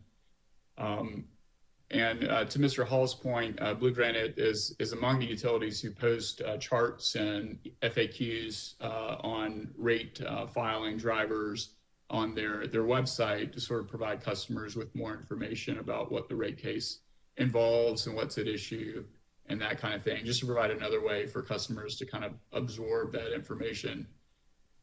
We also agree with some of the comments made by Dominion filed earlier that providing customer notices along with their bills can really decrease the cost for customers, keep costs low. And so sometimes the timeline, as we've discussed this morning, can be an important, piece of this puzzle. Mr. Welborn, put a pin on your paper or where your summary is. I need to ask you this too. So tell me, for example, for your company or your client, how long do you need? Is it 45 days like Dominion to make sure that you can include the notices in bill inserts, please, sir? That's right. Yes, ma'am. It's right around 40 to 45 days for Blue Granite is the minimum. If we have a little more time than that, that's a good thing, to the extent that the timeline of the case allows for it. But yeah, 45 days is right about where Blue Granite is. Thank you. And just one last note, kind of echoing Dominion's comments, just that off-cycle messages to customers cost orders of magnitude more than providing the bill insert customer notice along with the bill. So we understand that they're occasionally necessary based on the timeline of the case and when different proceedings and things are coming up. But we agree that in general, it's a lot more cost effective to be able to include that information along with the bill itself. Those were kind of the highlights that I had, Jocelyn. We're happy to answer any questions that you might have. I have Dante DeStefano with me. He's Director of Regulatory Affairs, I believe. Hopefully I didn't butcher his title, but he's with me this morning from the company. We're happy to answer any questions. No, well, I think your client, more often than not, when the 30-day letter of intent is filed with the agency, files the application on the 31st, 32nd, 35th, not like the 60th day. So if you have any thoughts about what I asked Mr. Ellaby and Mr. Burgess about the night hearings, just a schedule being created, it's going to take more of a proactive role, I think, by the commission to start setting schedules during that window. so that we can accomplish more, meaning receiving outside input on the readability of the notice, making sure the notices are sent to you in enough time and that we can give everyone enough time to still intervene, prepare testimony. There are just so many factors, I think, that we're going to have to continue to think through. It's not just like setting a case for hearing. We have different processes here. And intervention and making sure we have enough time for intervention, newspaper notices. But back to my question,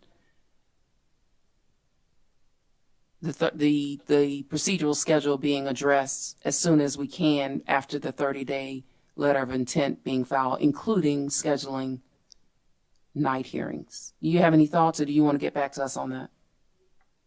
Well, and I'll let Dante chime in if he has some comments. But in general, I think having clarity about the timeline of a rate case proceeding is more of a good thing than a bad thing. To the extent flexibility ends up needing to to play in, then I think there would be a hope that you could tweak or adjust as needed. You can't really prepare the notice in a rate case until the actual application's been filed, because the central elements aren't available yet. But in terms of getting the timeline together, I mean, in general, I think that makes a lot of sense. Yeah, well, I was thinking though, we have to, for example, when we're on site, we have to contact the location, the forum that we're going to use, or the location rather, let me use that term, and make sure that it is available. If it's not a virtual proceeding, we have more control here if it's a virtual proceeding and we're calling customers. But depending on the location, if it is a location that requires approval by a governing board, that takes more time. Okay, so I'm asking this question because I think I understand what Mr. Ellaby is saying also. If the commission waits more often than not to receive a request for a night hearing, there are a lot of other factors that will need to be considered in scheduling that night hearing. How close is it in proximity to the merits hearing? Are there any other, if it's not a virtual hearing, are there any other sites available? Because I'm thinking about in those instances where we do have to travel. And then also, more importantly, the notice that goes to the customers and ensuring that these costs that, for example, Dominion mentioned in its filing, that we are trying to mitigate those costs. So that's why I was thinking, no, you're right, Mr. Wellborn, we would not be able to prepare the notice, but it would help us, I think, as it relates to if we have to go to a site, and also help the utility to have all that information at one time. So we're not thinking about this special mailing, perhaps, and we're also not having to worry about being able to secure a facility, which we have struggled with in the past. The world doesn't know about this because we're oftentimes calling around and asking, and sometimes we're told no, more often than not. So we have to find other locations. So there are a lot of issues that the commission staff has to deal with when we do have to schedule public night hearings at sites. It's not just like we can call and that the site is necessarily available. Sometimes they need approval. Sometimes we have to sign contracts. There are just a lot of other factors. So yeah. It was just to that point. I think another piece of this is that it's important, I think, to the fairness of the utility to have those night hearings ahead of the merits hearing. In general, utilities want the ability to respond to issues that come up or that are raised in public night hearings. And if the night hearing is after the merits hearing, and that the utility is not going to have another opportunity to present evidence or respond to those things, it's put at a disadvantage. So I think the intent is right on the money, that getting all that stuff sort of lined up ahead of time is procedurally a good thing to do. Okay. Well, you've answered the question that I needed about how long, the length of time that you would like to receive the transmittal letter. so that you can include the notices and the bill inserts and help us save on those costs. And I appreciate you mentioning the 45 days that your client needs, Mr. Wellborn. Is there anything else you wanted to talk about? No, ma'am, I think that's all I have. Thank you. Thank you. Ms. Fox and Mr. Turner with Lockhart, do you have anything you want to add? I do have a question for you. I know you didn't file written comments necessarily for today. However, would you also speak to the time frame that you would prefer to receive the transmittal letter from the commission as it relates to bill inserts for your customers? Yeah, yes. The 45 days that Chad mentioned would work for Lockhart, and David can speak to this as well, but Lockhart has multiple billing cycles throughout the month. They don't outsource their printing, but that, all that means is their taxes. There's more taxation on their staff that they have, which is limited. So they do need some time as well, and the 45 days I think would work for them. And Ms. Fox, if I may ask also, did you hear my discussion with Mr. Burgess and Mr. Ellaby about the 30-day notice and scheduling night hearings and just using that time between the letter of intent being filed with the commission and the application for the commission to consider procedural schedules, including scheduling night hearings? I did. We would need to probably take that back, Jocelyn, and have some more discussions about that. Lockhart being a very small utility, that I think we have some concerns with scheduling night hearings without a request from the community. Yeah, but we don't necessarily have a problem with starting to sketch out some time frames when the notice of intent is filed. But as Sam pointed out too, essential elements of the notice would be missing until the actual application is filed. So I think we just need to think through that some and before we weigh in completely on that issue. Okay. I appreciate that. Is there anything else you want to add? I don't think so. I mean, I think we agree with what everyone has said. I think it's really a question of making sure that notices are clear and readable and contain the essential elements, which is here's what's happening, here's how it impacts you, here's how you can participate, and here's where you can find more information, and balancing that with the cost of providing the notices and making sure that we're all cognizant of those time frames, which, as you know, are compressed, and making sure that we're thinking on the front end about the best way to accomplish that and make it affordable. All right. Thank you. Thanks. Southwest Water Utilities, Mr. Terani. I have just a couple brief observations, and if my colleagues Lizzie Wright or Ryan Barr want to follow with any comments of their own, that'll be fine. But well, I invite them. That'll be fine. They're my clients. I invite them to do it. First of all, we fully endorse the idea of commissioners dancing in TikTok videos to announce hearings. I think that's a fine idea. Regarding the scheduling of the night hearings before the notice of or after the notice of intent is filed, I'm struggling a little bit with figuring out how that works, because if we're going to talk about when to schedule a hearing, that implies some knowledge of the commission's availability. And other than the public calendar, I don't know how that works. Also, as Frank pointed out, it's a 30-day notice, right? I mean, but it doesn't have to be, it's at least 30 days. And there have been instances where notices have been filed and it's taken longer to prepare a case than otherwise. So I just think those are logistical issues that need to be worked out. As for the other point is, as Peg said, I wouldn't want for smaller utilities especially to fall into a presumption that a hearing is going to be required, especially in multiple locations. As to the notices, the one thing, and this forum was on bill inserts, but the one thing I would urge is, to the extent that any changes are made that make the notices longer or more complicated to print, that you consider having a separate bill insert from the notice by publication. Notice by publication is already expensive, and the smaller the utility, the bigger the burden on the ratepayer.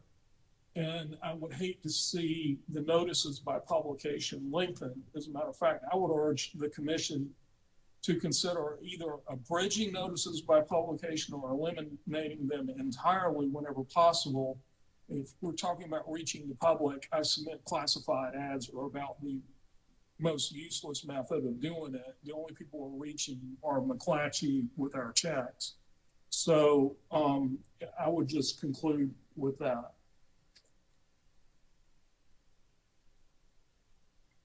Okay, thank you, Mr. Torini. And the goal here, everybody, is I think the one unknown would be, we don't know, just like we don't know when a 30-day letter of intent will be filed with the agency. I think the statute reads it's a minimum of 30 days. So we don't know when the application will be filed. And we also don't know when a customer might request in writing a hearing. But I'm trying to balance that in my mind with what Mr. Ellaby said about, I think he has a point, receiving a transmittal letter asking to send those notices to customers. And perhaps based on when the request is approved by the commission, and making sure that everyone receives 30 days notice of the night hearing, that all those goals are accomplished. I think they become harder the more time that's expended without, after the application has been filed. So if the request for a public night hearing is not received for 2 months after the petition to intervene deadline, that just puts more constraints on the agency, and also, if the commission approves the request, and also on the means by which the utility can get that notification to the customer. Especially if the commission approves it and staff issues the notice,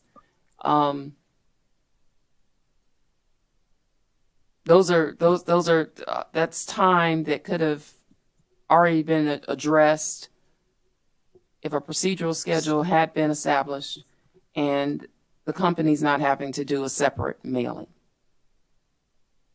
I just think there are some factors that the PSC cannot control.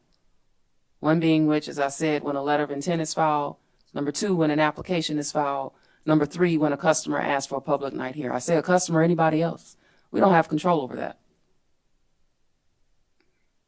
In the past, didn't the commission used to employ deadlines or set deadlines for requesting a public hearing? Now, I recognize that sometimes maybe if there's a deadline and somebody comes around afterwards, the commission may still do it. But I thought that in some cases there used to be a cutoff. There used to be. I don't know if the commission has just not granted those, though, Mr. Torini. Anyway. Right. In certain circumstances. And then here's my other issue that I'm just thinking about. That means if the dates are not set when the merits hearing is established, then that's another notice that the commission has to issue, and another notice that the company has to send to the customer. Mm-hmm. So I'm thinking about all of that. And if we can make this more, the process more streamlined, and the customer still receives all the information, maybe more information up front, perhaps that will help with the costs. I don't know. I would think it would if everything is consolidated versus sending 2 separate notices. would you envision the utility communicating with the clerk's office about scheduling? Yeah, I would. I mean, I think that we could, through the hearing officer, just, let you know about the proposed schedule, and then let the commissioners make a decision.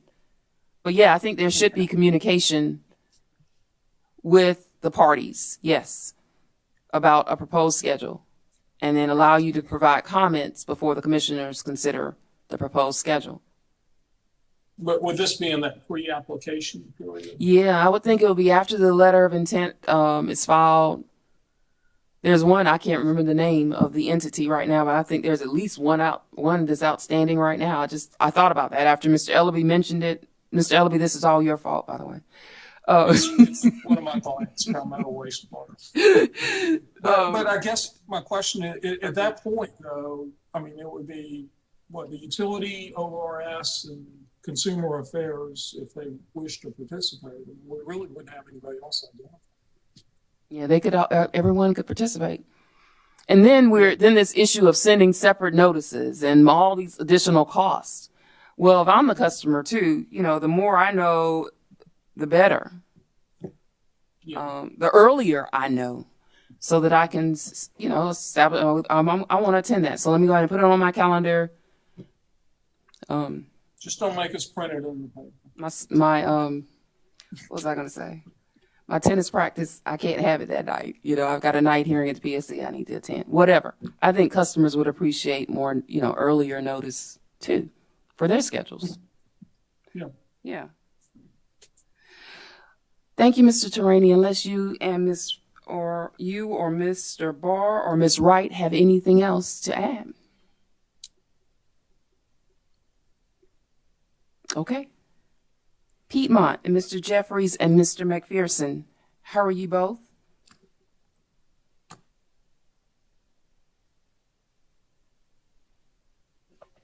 Thank you, Jocelyn. Oh.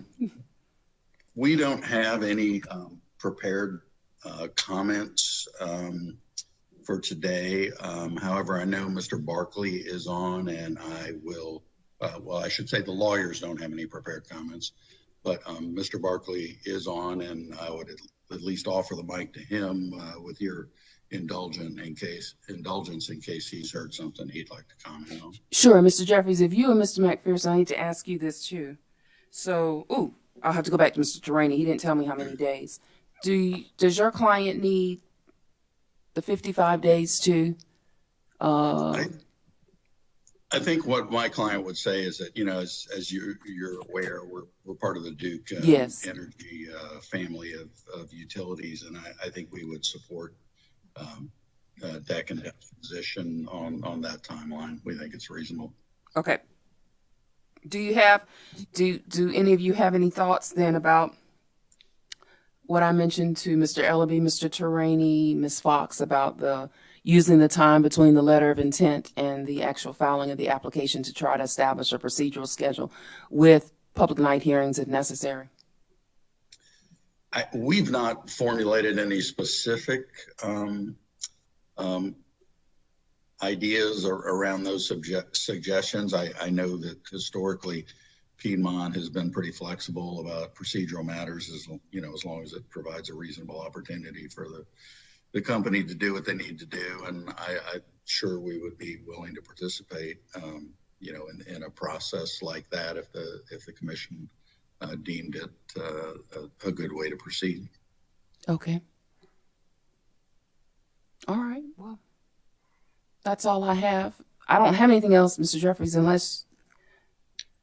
I haven't heard Mr. Barkley speak up. I don't know if Bruce, do you have anything you'd like to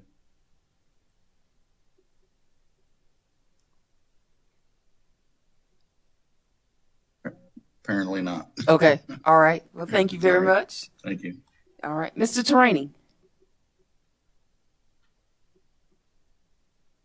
I am communicating right now about whether the 45 days. Oh, okay. I asked you. I wanted to make sure. I apologize. I forgot whether or not I asked you. I just want to ask everybody so that we can get into the habit here on staff of doing things a little bit differently, making sure that we include sufficient time in the transmittal letter for notices to be included in bill inserts. in those paper bill inserts. So thank you, Mr. Torini. I just didn't want to leave you out. No, I appreciate it. Okay. I may have an answer. Just Okay. so- Can you all give me 1 second, please?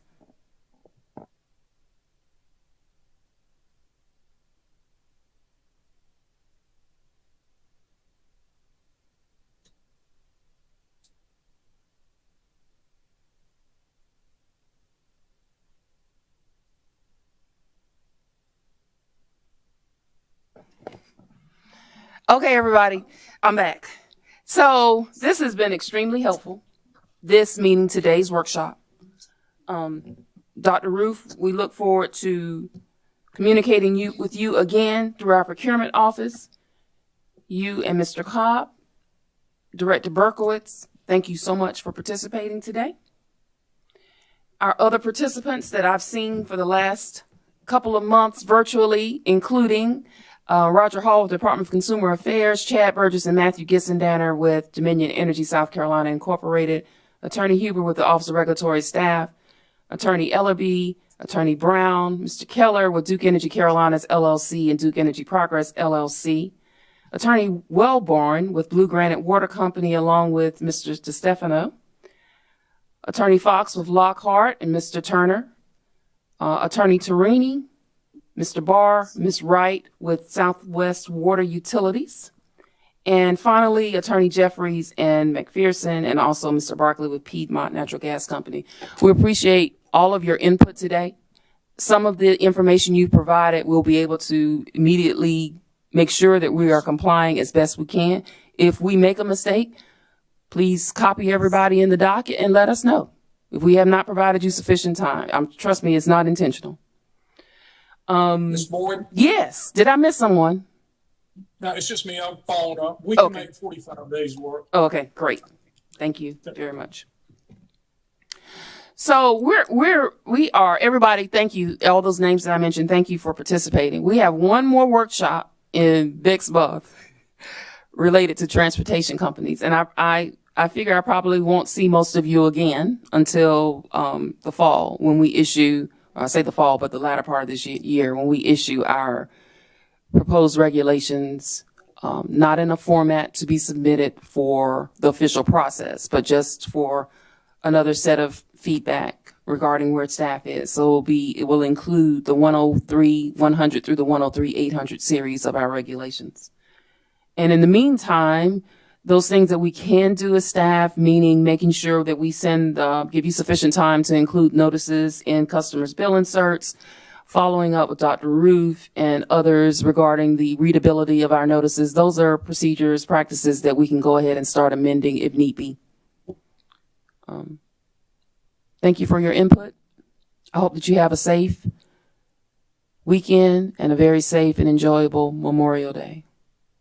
And we'll see you next time. Thank you, Jocelyn. Thank you. Thank you.